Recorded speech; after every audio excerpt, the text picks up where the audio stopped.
Hello everyone, thank you very much for joining us this afternoon. Certainly it's this afternoon in the UK anyway. So for the next sort of 45 minutes, we're going to be focusing on how we can help to build learners' confidence in the classroom, and I'm going to be using Roadmap as an example for that. And as Richard said, if you have any questions as we go along, then you can type it into the box. I think it's, for me, it says chat, but it's either chat or question. So if you type it into that particular section, I shall answer those at the end. So thank you for that.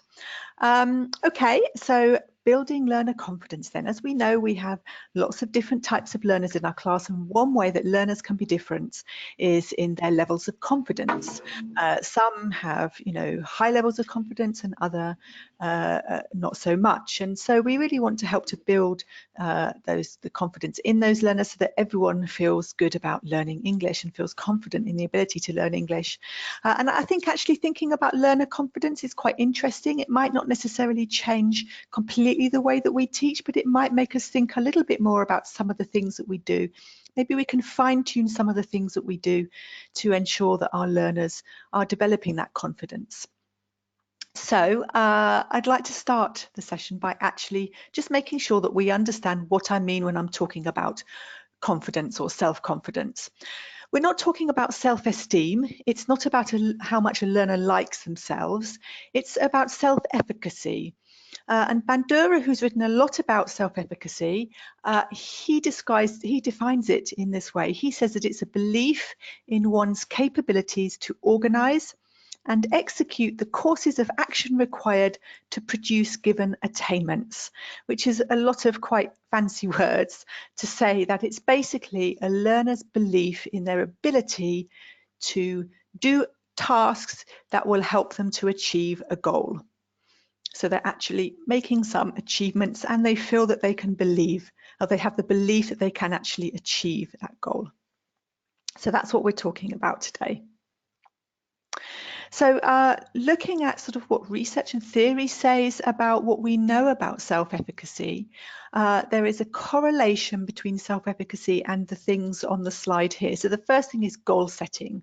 If a learner has high self-efficacy, then they tend to set quite high goals for themselves, quite challenging goals. But if the learner has low self-efficacy, then they tend to set quite simple goals or not very challenging goals, which, if they achieve them, doesn't necessarily make them feel particularly good, or they may not even achieve those. We'll have a look in a moment at why they might not even achieve those. There's also a correlation between self-efficacy and performance. So this is a bit like, I don't know if you've seen the quote by, it's always attributed to Henry Ford, who apparently said, whether you think you can or think you can't, you're right. And the fact is, if you think you can do something, then probably you can. And if you think you can't, then you definitely won't be able to do it, because your lack of belief will cause you not to be able to do it. So basically, yes, if you've got high self-efficacy, you tend to perform quite well. And if you have low self-efficacy, you tend to perform less well. Self-efficacy can also impact on motivation and effort. So if you feel that you can do something and you have belief in your ability to achieve a goal, then of course it's going to make you feel more motivated and you're going to put more effort into it. I mean, that's not to say that students always, if they've got high self-efficacy, that they're always going to put lots of effort into class. We know that that's not always the case, that some learners might be very strong and know they can do it, but just can't be bothered. But that in general, we recognize that learners with high self-efficacy tend to be more motivated than those without. Learners with low self-efficacy, I mean, why do you feel motivated to do something that you're going to find difficult, that you're not going to be able to do very well? Why bother putting the effort in? Yeah, I'm sure we've all experienced that in one thing or another, whether it was something at school that you found difficult, science for me, for example, or a skill in everyday life. There's a correlation between self-efficacy and risk-taking. Learners with high self-efficacy will take more risks, and those with low self-efficacy will not take as many risks. And we know how important risk-taking is for language learning, don't we? Because communication is about just taking risks with language, just making mistakes sometimes, but just trying to communicate and getting your message out.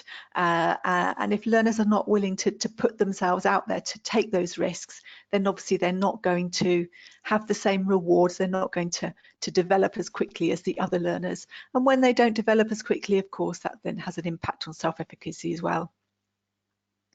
The last thing is the correlation between self-efficacy and the use of learning strategies. So learners with high self-efficacy tend to have learning strategies that enable them to achieve a goal. They know what they have to do. And then you've got the lower level learners, learners with lower self-efficacy who don't necessarily have the learning strategies, and quite often, because performance is linked as well, they do tend to be lower level, and they sort of struggle to know exactly how to approach a task and how to do it successfully. So that's what can influence self-efficacy positively or negatively. And if we just think about sort of this in a bit of a cycle, let's imagine you've got a learner in the class with confidence, and that learner will set challenging goals. Therefore motivated to work towards that goal. They will more likely to put in effort and take risks to work towards achieving that goal. They'll have the learning strategies that they can use to utilize, that you can utilize those learning strategies to achieve the goal, and then they can achieve their goal. And when they achieve it, they feel good about themselves. They can recognize that they're making progress, and that gives them confidence for the future. So it's a virtuous circle, isn't it? They're constantly building their confidence. But in reverse, of course, if you've got learners who lack confidence, they lack self-efficacy, they maybe have low expectations about what they're going to achieve, they lack motivation to work towards their goal, minimal effort they put in because you don't want to look stupid. If you make an effort and you fail, well, you just feel miserable and people might laugh at you. You therefore take few risks because, again, you don't want to sort of feel stupid. Maybe you don't know how to achieve the goal, and therefore you don't achieve the goal. And if you don't achieve your goal, then of course that just makes you feel miserable for next time, doesn't it? You lack the confidence for next time, and it's a vicious circle. So it just keeps going round and round in a spiral. And we obviously want to make sure that doesn't happen with learners in our classroom. If it's, we need to break that cycle. If we inherit learners to a course who are in that sort of frame of mind, and we need to make sure that doesn't happen anymore, and that they benefit from this virtuous circle and not the horrible vicious circle here. So what influences self-efficacy in the classroom? What can we do in order to make sure that our learners can improve their self-efficacy, their belief and their levels of confidence when it comes to doing tasks? So speaking in English, writing in English, reading and listening in English. Well, the first thing is we can make sure that they have successful past experiences. Now, of course, if a learner comes to our class, we obviously can't influence the experiences they've had before they came to us. But when we start with the learner fresh, we can make sure that their first lesson with us is a positive, that they have a successful experience, so that in the next lesson, that past experience gives them confidence, because it's a bit like the vicious circle or the virtuous circle, isn't it? When they've felt that they've learnt English, they've had positive lessons, it's built their confidence, that's going to take them forward for next time. Task difficulty can influence self-efficacy in the classroom. So if a task is complex, if a task is too difficult for a learner, especially if they lack particularly if they lack confidence, they're not going to keep going. They're just going to give up, aren't they? They're not going to take the risk. They're not going to put the effort in. And we've all seen it, haven't we, in lessons where students just sort of throw their pen down and feel frustrated.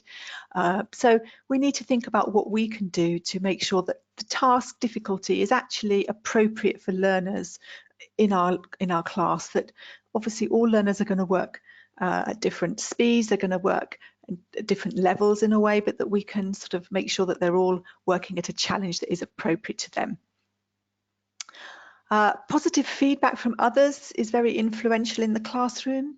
So when learners get positive feedback from you, the teacher, when they get positive feedback from their peers, and also when they recognise, positive progress themselves, so self-feedback, reflection, then that's also going to make them feel good, and it's going to build their self-efficacy. The last thing is peers' successful performance. So when learners actually see their peers in the classroom, people they feel are similar to them, doing a task successfully, then it gives them confidence to feel that they can do the same. So in terms of the classroom then, obviously we want to create a lovely positive working environment where learners feel that they can take risks and fail. Sometimes, all the time that they can take risks. Obviously you don't want them to fail all the time. So that's where we need to add some support to ensure that the difficulty is relevant to the learner. But we want to create an atmosphere where learners can have this positive experience. That includes positive feedback and so on. But to go a bit more in depth, we also need to make sure we've got lots of opportunities for peer discussion and pair work and group work so that learners can see successful performance from their peers, maybe do peer reflection on each other's written work, that kind of thing. But we also need to make sure that we develop these wonderful past experiences for learners so that they can take success forward. We need to deal with task difficulty, and we need to think about the feedback that we give. So those are the three things that I'd like to look at more specifically now, and I'm going to use roadmap as an example if that's okay. So the first thing is in making sure that we foster successful learning experiences. So one thing is creating the atmosphere, as I said, but we also need to think about how we actually structure our lessons. And the first thing I think is that we need a very clear learning goal. Because when we have a very clear learning goal, then we're all working towards this goal. And learners need to be aware of what that goal is so that they understand what it is they're trying to achieve, and also they can understand if they've achieved it or not. They're better able to recognize progress. I think that's really important. I often tell the story of when I was in a class, gosh, it was probably 2006, something like that. I had a class of really rowdy young men. They were lovely, but they were really demanding and competitive, and sometimes the class got a bit chaotic. So I invited my director of studies to actually come and observe the lesson. And I asked him to give me some tips on how I could deal with this sort of slight chaotic atmosphere in the class. And of course, typical, because he was there watching, they all sat perfectly and behaved immaculately. So he didn't really have much feedback on that. But at the end of the lesson, I saw him asking them questions one by one. So I asked him what he was talking to them about. And he said, I asked them what they'd learnt today. So I thought, oh, okay, that's an interesting question. Obviously, it wasn't something I'd asked them. But I said, okay, what did they say? And he said they told me they learnt about animals. Well, actually, the objective of the lesson was that by the end of the lesson, students will be better able to talk about hypothetical situations using the second conditional. Now, obviously, I had not made the learning goal clear at all. I had actually written what we were going to do on the board, but I don't think I'd drawn their attention to it, and I'd certainly not discussed it with them, and we certainly didn't reflect on it at the end of the lesson. Now, a lot of the learners in that class came from quite traditional learning backgrounds where they were very used to the teacher they were very used to just following the lesson. Some of them got it. Some of them knew exactly what we were doing and how we were doing it, and they had the strategies to go away after class and actually develop themselves. But a lot of the learners really didn't, and so it was really telling actually, and it made me realize, okay, so I need to do much more to help these learners to understand what we're trying to achieve, to help them recognize if they're achieving it so they could feel good about their learning. So the first thing then is we need a very clear learning goal, and learners need to know what it is, and then we need to create a task that will allow learners to achieve that goal. Obviously that is fairly obvious, but if we have a speaking goal, then we need a speaking task that will help them to achieve that goal. And before they do that task, they need to understand what it is that is expected of them in that task. they need to know how to perform the task successfully.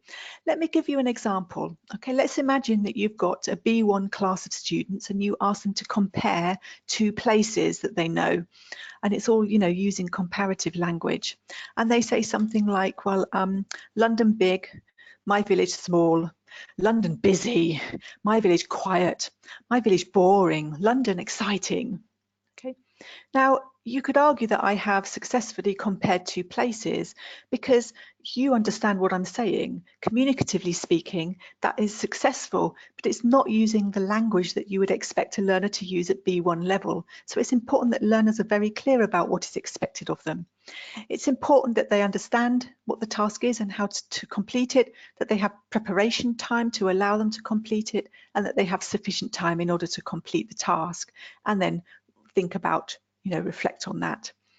But in order to get learners to the task, we obviously need to help them with everything they need to be able to perform it well. And that could be language input, so providing some language for them in order to help them to complete the task successfully. If you're doing comparing, then obviously they need comparative language. It could be a sub-skill focus. So let's imagine you're doing writing and you could be focusing on how to paragraph in a text, or it could be looking at how to order words in a text, or it could be looking at how to use pronouns to refer forward and back in a text, something like that. If you're doing reading, I'm going to focus mostly on speaking today, speaking as a goal. And Damien next week, Damien Williams is going to talk more about writing, reading and listening, where we focus very much on sub-skills in Roadmap. But as an example for reading, it could be helping learners to be able to understand pronoun referencing in a text, or to recognize when synonyms are used in sort of lexical cohesion, or to identify that a paragraph often starts with a topic sentence to introduce the main idea and then has supporting ideas after it. For listening, a sub-skill might be being able to identify the speaker's opinion, being able to identify agreement or disagreement between speakers, or maybe being able to identify if the speaker is being vague, or maybe they're uncertain about something that they're talking about as opposed to certain. So those are some sub-skills that we might actually want to help learners to develop. And as I say, Damien's going to talk about those more fully next week in the webinar. So if you're interested in learning about those, then do come along to that. So whether we provide language input or focus on sub-skill of the skill that we're looking at, we need to provide some controlled practice of that. So if it's language input, provide some controlled practice. If it's sub-skill focus, like finding or understanding pronoun references in a text, we need to give them some controlled practice where students maybe look at the first two paragraphs of a text and try to work out the meaning, something like that. We need carefully staged activities, so we need to make sure that the lesson, everything in the lesson is leading up to that goal. It's like a stairway. You're taking the first step, then the second and the third, so it's building up to doing that final task that will help learners to achieve that goal, because that's where learners recognize progress and it's building their confidence. But if you do it step by step, you're not expecting too much of learners. We're not expecting them to go from this step to the top step. We're helping them to go bit by bit, scaffolding it so that learners can actually develop as they go along and build that confidence. And we also need feedback on performance. As we said, it needs to be positive feedback as well as things to work on, but positive from us, the teacher, and getting learners to be positive about their own learning as well, and recognizing progress. Sometimes not recognizing there's no progress, but also thinking about why and helping them to understand what they can do. So I'd like to look at those things a bit more in depth, if that's okay.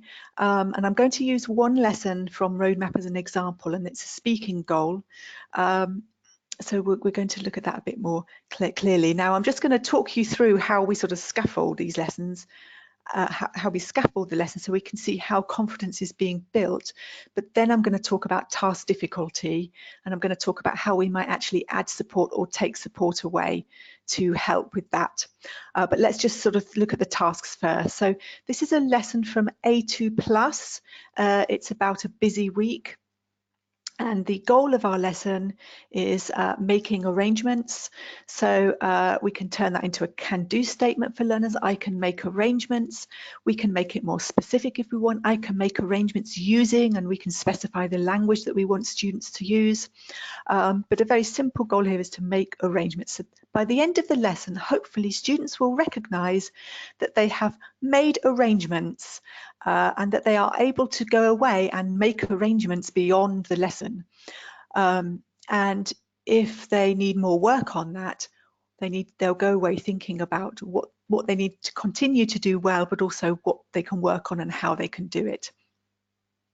Now you'll see that in order to help learners to make arrangements, we've got some language input. So there's going to be a focus on present continuous for future arrangements. There's kind of assumption here that learners have already looked at language for suggestions, you know, what about, how about, shall we, let's, that kind of language. They've already done that actually at A2 level and also earlier in A2 plus. So we've got present continuous for future arrangements where you would say something like, do you fancy going to the cinema tomorrow night? Oh, I'm really sorry, I can't. I'm meeting Maria for dinner. That's when we would use it, when we're making excuses more often than not. Then we've got make, do, and have for collocations, looking at chunks of the phrases that might be useful when making arrangements. So we want students to achieve that goal of making arrangements. How can we make sure that we structure our activities really carefully so that learners build confidence as they go along? Well, the first thing is simply to get students obviously to lead into the lesson with pictures, discussion questions, that kind of lead in to personalize it, get students thinking about the topic in terms of themselves and to kind of engage them, activate their existing knowledge, vocabulary, and so on. They were going to provide some reading text or some kind of listening where learners are going to actually hear some new language in context or language they've heard before, but they're going to focus on that language. They'll have heard present continuous before, of course, but not necessarily thought about it in terms of future arrangements.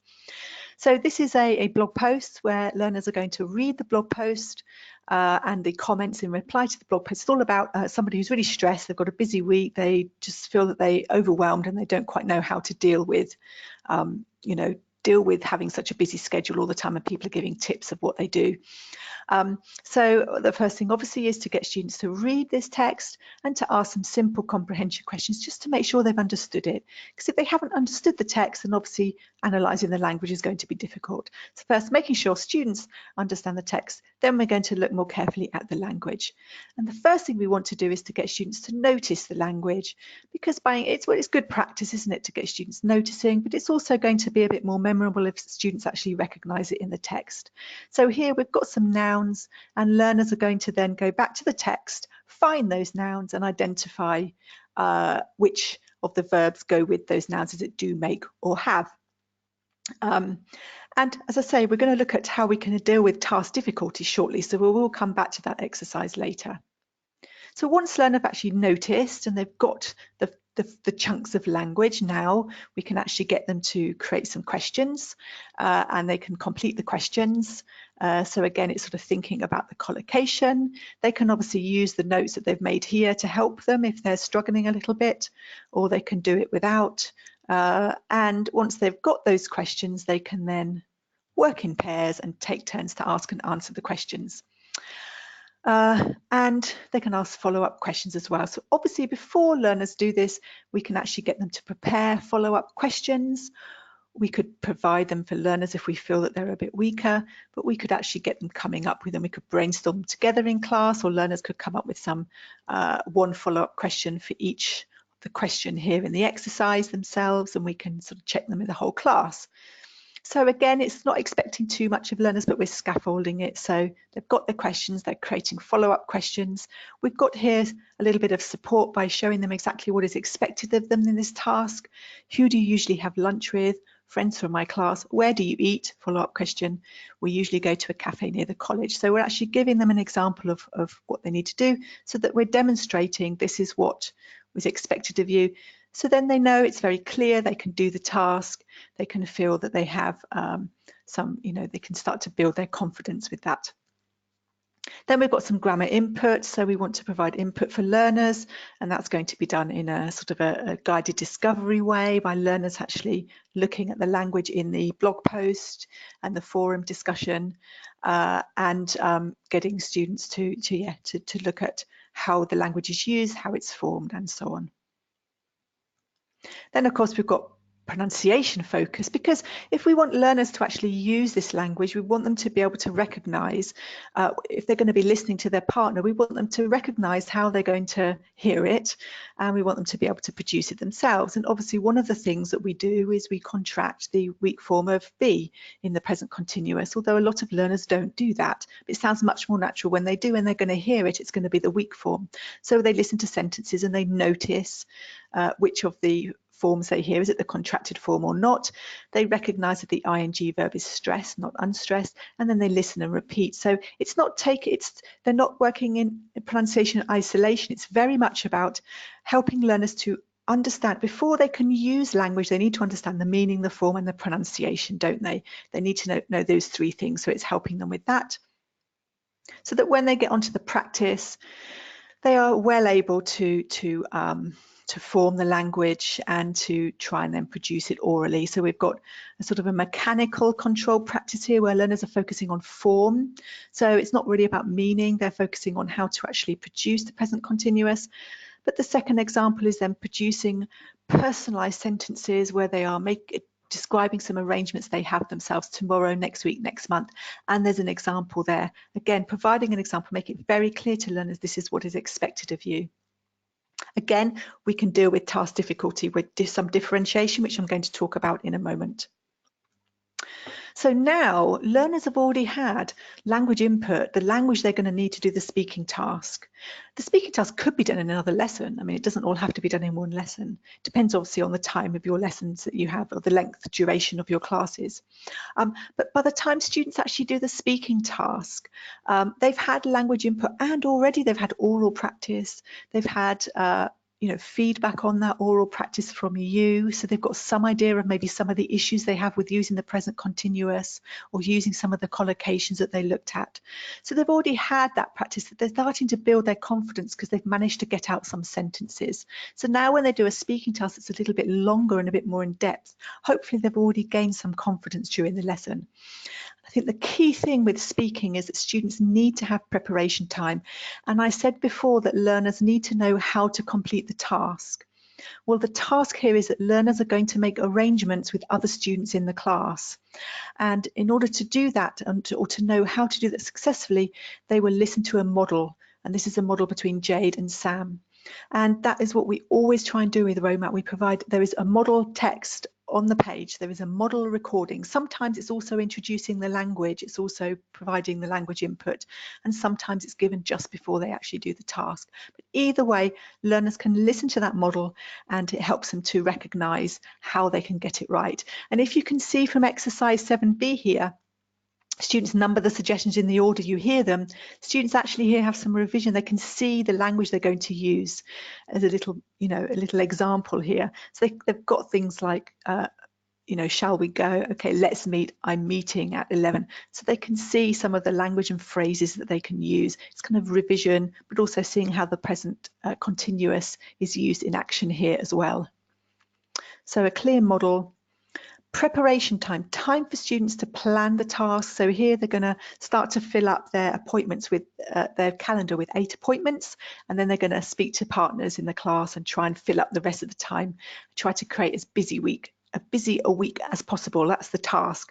But we need to give them time to have a look and think about that, fill that in, but also think about the language they're going to use when they have their discussions. Some learners will want to write it down. I think that's okay. Some learners will just want to go and speak. Sometimes those learners need to think as well because they need to be sure that their language their accuracy is correct. So getting learners to actually maybe sort of visualize in their mind or go through in their mind what sentences they're going to use is very helpful. So that means that when learners then do the speaking task, they hopefully have lots of confidence because they've heard a model, they've had the language input, they've done some practice with the language, they've heard a model, they've had preparation time, they've thought about their language, and then when they go and do the task, hopefully they will feel a bit more confident, they'll feel ready and able to do it.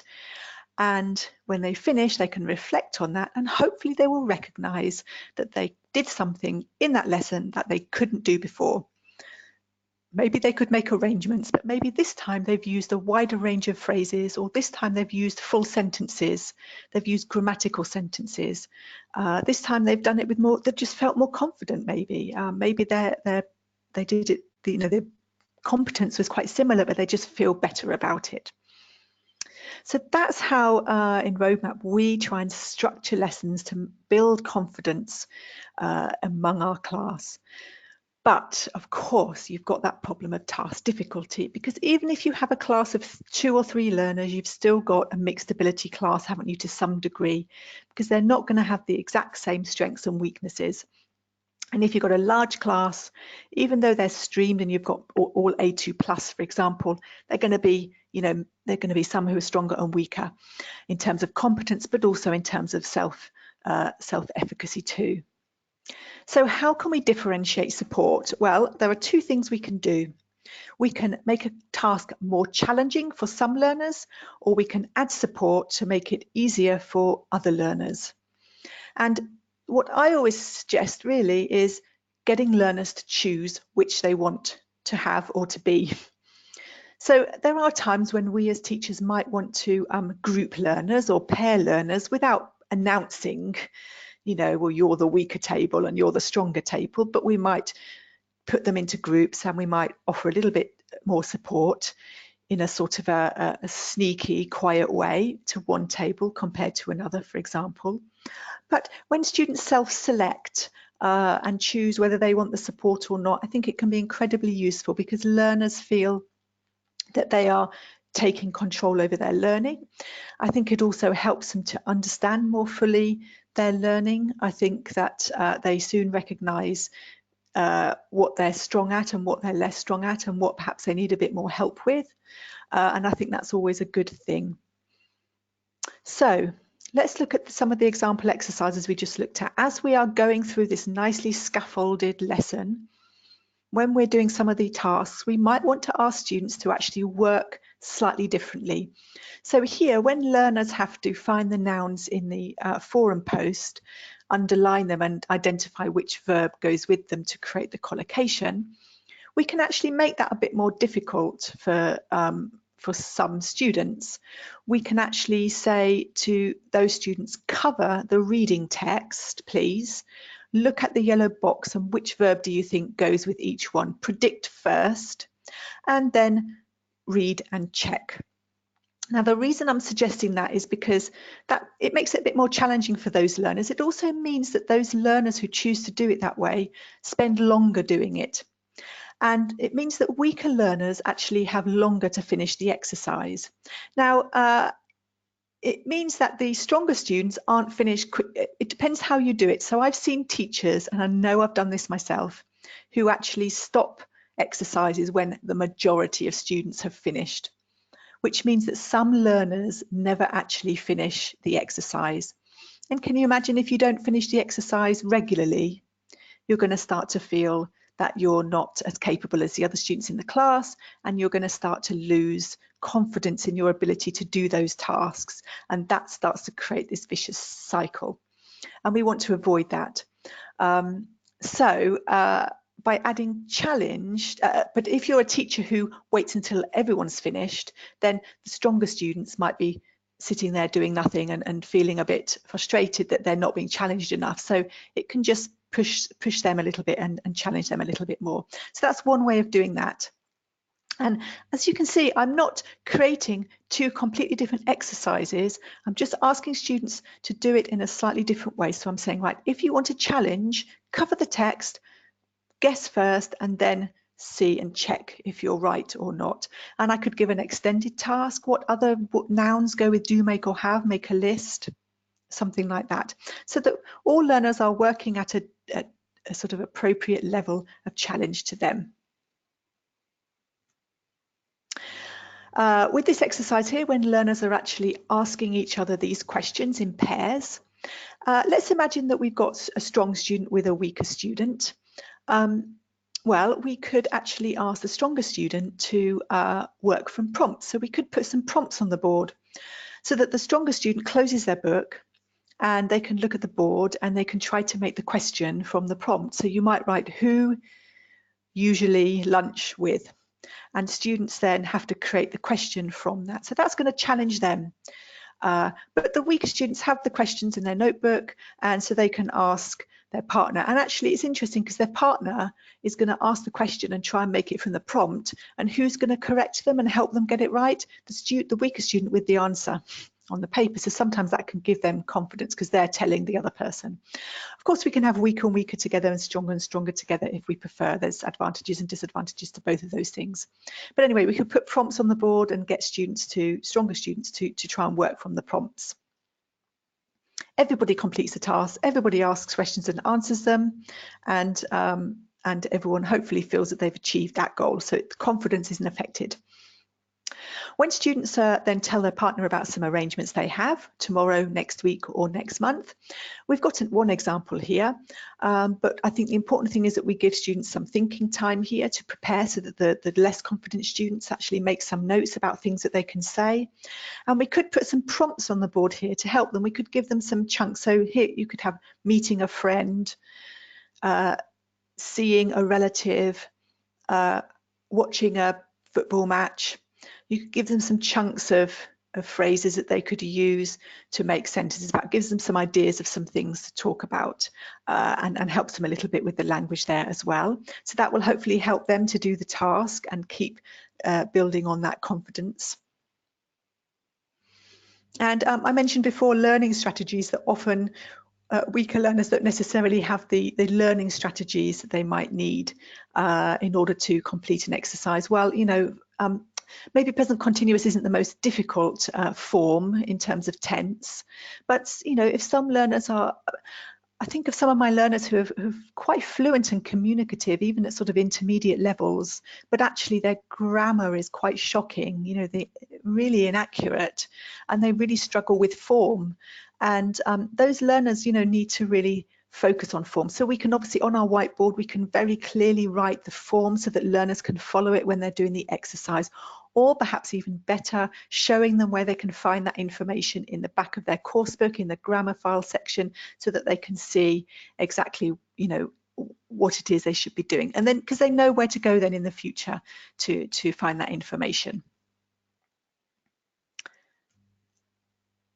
And then when students are doing the speaking task, we can provide a speaking frame for students. So we've actually got one here in the book. Do you want to go for a coffee on Monday? Sounds good. What time? What about 10 o'clock? Sorry, I can't at 10 o'clock. I'm playing tennis then. What about 2 o'clock? Sounds good. You know, so you've got your conversation basically, and you can give that to students and you can say, right, if you want to challenge, don't use it. If you feel you need some help, use it. But what I like to do is try and encourage students to stop using it as they're going around, because here they're doing a mingle, they're going around and talking to lots of different students and they're having different conversations. So they can start to use it and then they can start to draw away from it. One thing you can do is the good old disappearing dialogue, where you might have this frame on the board, but as students come to perhaps their third conversation, you start to rub out some of the words. So maybe you rub out want, and obviously go for a coffee we can delete anyway Monday. So we just have do you on, even you could just have something like that. Sounds blank, what blank 10 o'clock. So, you know, you can give them that. You can start to delete words so that by the time they get to the fourth or fifth conversation, they don't need it at all. And again, it's very much scaffolding that learning. So you're building their confidence. They've got their crutch if they need it, but as they practice using it, they can start to take that away, and then they see that they can do it without. It might not be perfect, but they can do it. So that's another way of differentiating support, having a language frame on the board or in the book that learners can use, but start to take that away. So those are some ideas then. We've got our very carefully scaffolded lesson to get students from here up to here, which is achieving that speaking goal. We've asked students to deal differently with the tasks. We've given them the opportunity to perhaps work at a more challenging do the task in a more challenging way, or to take some support if they feel they need it. Now, the third thing that I wanted to talk about more in depth was the feedback. As I said before, this can be very influential in terms of self-efficacy. So making sure that learners receive positive feedback. That doesn't mean to say that we should go, oh my God, that's amazing, wow, brilliant, for every tiny little thing that every student says, because students know, children are the same, they know when you're praising them and it's sort of empty praise. They know when you're praising them for something that isn't really that worthwhile. So we need to make sure that we include positive feedback, but that it is, targeted appropriately. So for me, effective teacher feedback, and not just me, but also looking at what research and theory says about it, effective teacher feedback should focus on task performance. So it's all about what students do, the language they use, rather than their sort of behaviour. Although with younger learners, you might bring that in, but really we should focus on the learners' skills, language skills, when we're giving feedback. The feedback should obviously be specific and it should be clear. There's evidence that learners often don't understand the feedback that they're given from their teacher. Now, this isn't necessarily English language teaching, this is just teaching in general. So if learners are receiving feedback in a second language, then obviously there's even more opportunity for learners to not understand or to misunderstand. I think that's often what it is, they misunderstand what they're being told. So it's important to be very clear and maybe to check learners' understanding of the feedback as well. Feedback needs to be timely. So if you're doing a speaking task, obviously it needs to be given after the speaking task directly, so that learners can actually remember what they've just done and relate it to your feedback. And it needs to help students to recognise progress. I mean, you might want to give individual feedback, but of course you can give feedback to the class as a whole. But I think this is really important. And for me, feedback, it seems to focus a lot on error correction. And my classroom too, not so much now, but in the past, there's a lot of students finish speaking and it's like, okay, well done, that's great, great. Now, here are some sentences that I heard, things that weren't right, can you change them? And if we focus on this error correction, yes, it's focusing on some of the things that they could do better, but what about the things that they've actually done better? Something they did in the lesson that you couldn't hear them doing before, new language use, some pronunciation. Maybe they were contracting their present continuous sentences when they weren't doing it last lesson, something like that. They may not do it again next lesson, but we need to identify that progress so that learners know, okay, that was good. I need to keep doing that, and we can highlight that. As well as recognizing progress so that learners can see that they've gone from here to here, we also need to help them to understand where they need to go next. So they need to go from here to here, and we need to help them to understand how they can get there. So how can they improve? I think that's something that's often missing, is that teachers say, okay, so you make a lot of mistakes with this particular thing, but do we then help them to understand, so how can they actually go away and work on that? What can they do to help them, whether it's outside of the classroom or in the classroom next time? Where can they find materials? What tasks can they do? Can you agree as a class to do a similar activity next lesson so that they can improve? Or even better, to be honest, we need to give students opportunities to bridge the gap. If they're here and we want them to go here, we need to help them to get there. We need to give them the opportunity to get there. So with that speaking lesson, can we get them to do the speaking task again and improve? With that particular lesson, with the mingle, a really good thing to do, I like doing, is getting students to do the first conversation in pairs. So the first arrangements discussion in pairs with a mobile phone recording themselves. They then listen back, and with the model, we've actually talked about what made it a good conversation. So what language did they use? And maybe, what intonation did they use? Did they use contractions, that kind of thing? So we look at that, so that they have a little set of criteria. When they listen back to their recording, they listen for that language and they assess themselves. Did they do it? Did they not? And they think about what they did well and what they can do better in their next conversation. So then when they go and mingle and talk to all the other students in the class, they actually have that opportunity to bridge the gap and improve, and they can recognize progress even within one activity. They can recognize that they're getting better. And I think that that is a really fantastic thing to do, because it's going to build that self-efficacy. In terms of learner reflection though, or even peer reflection, I think it's really important to include post-task reflection questions, and we've got those in the teacher's book in Roadmap. We've got suggestions for the lesson. So here, write the following questions on the board. What's one thing you've improved in this lesson, and how will you continue to improve it in future? And you'll notice that one question looks back to the performance and the second question looks forward to future performance, and that is really key when it comes to reflection. Other look back questions are: what can you do better now? What made the task difficult? What was the most confusing thing about the language? What are you proud of in this lesson? How did you do the task differently to your partner? You know, getting learners to talk about how they approached a writing task differently, or how they approached grammar exercise, or how they approached a test differently can be very useful in terms of learning strategies from each other. Looking forward could be: what will help you to do this same task better next lesson, or in a moment if you're going to repeat it and give them a chance to do it again now. What will help you to overcome the challenges next time? Which of your partner's strategies can you try and use? What will you work on over the next week? What material do you need to do this? So giving them the strategies, giving them ideas for materials to use to help them to improve.